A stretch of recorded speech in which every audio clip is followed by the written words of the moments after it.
as a working mom, you're expected to work as you have no children and raise children as if you don't work. Judy Herrera works as an event director for a major media company in Manhattan. Before the pandemic, work-life balance for Judy, her husband, and their 6-year-old Celine was already tough. But once COVID hit New York, the scale that so carefully balanced work and life broke. What ends up happening is you end up sacrificing hours of the day to take care of your home life and then get back on at night to finish your work. Judy and her family, like so many others, had to adjust to this new normal. For Judy, that meant taking a leave of absence. It got to the point where the only person that was suffering the most was my child.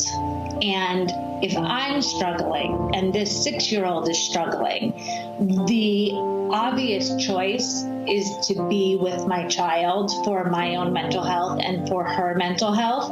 But as a working mom, she wondered how this move might affect her professionally. An older mom like myself in the workforce, you start to worry about your relevancy. And then add on top of that, taking a leave away, it's scary because you want the job security. Women have lost 5.3 million net jobs since February, accounting for more than half of all job losses since the start of the pandemic, meaning they've been hit harder than men. One of those women is Laurel Hoffman. For the first half of the pandemic, she worked for a software implementation company and took care of her 2 young boys, but she quickly realized that wasn't sustainable. I asked to reduce my hours so I could work 6-ish hour days because every time I had to work, the children needed me more. And it was this vicious cycle of, I want to be present for my kids, but I need to be present for work, and I can't do both at the same time. How do I choose it? And how do I choose it when I'm in front of my kids? In August, her employer made that choice for her, laying her off after 4 years at the company. A lot of it was first like, why me? I was a top performer, still am a top performer. And then at the same time, in the same exact breath, I was thinking, I need a break more than anything. Laurel is currently job hunting, but her priorities are different now. I've actually asked future employers, I would like to have a 32-hour week. I would have never started with that before this, because like now I know I can be successful and I know I need that right now.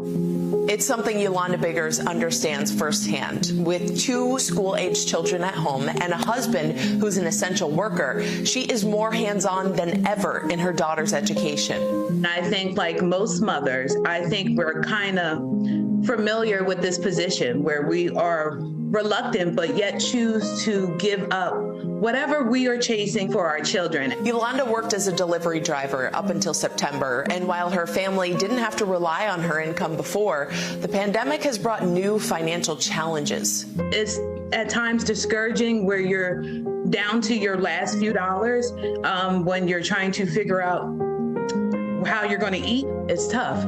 Every day, we are trying to figure out what we're going to do next.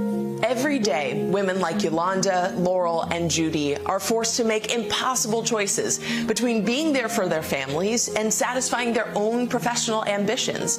But deciding whether to leave or take a step back from the workforce, that's bigger than just any one family. It impacts the economy as a whole.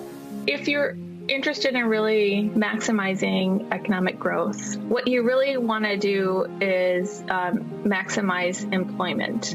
But when you have a big section of your able-bodied working age adults who would like to work and aren't able to because of barriers like affordable childcare for their children, we're really shooting ourselves in the foot. The pandemic has shed light on so many inequalities in our society, but it's also provided an opportunity for women to shape the future, a future that works for them. Our sons and daughters are watching us. The decisions we make today really does have ripple effects into the future. And so, of course, we're going to prioritize them above anything else. But we shouldn't have to do that at the cost of working.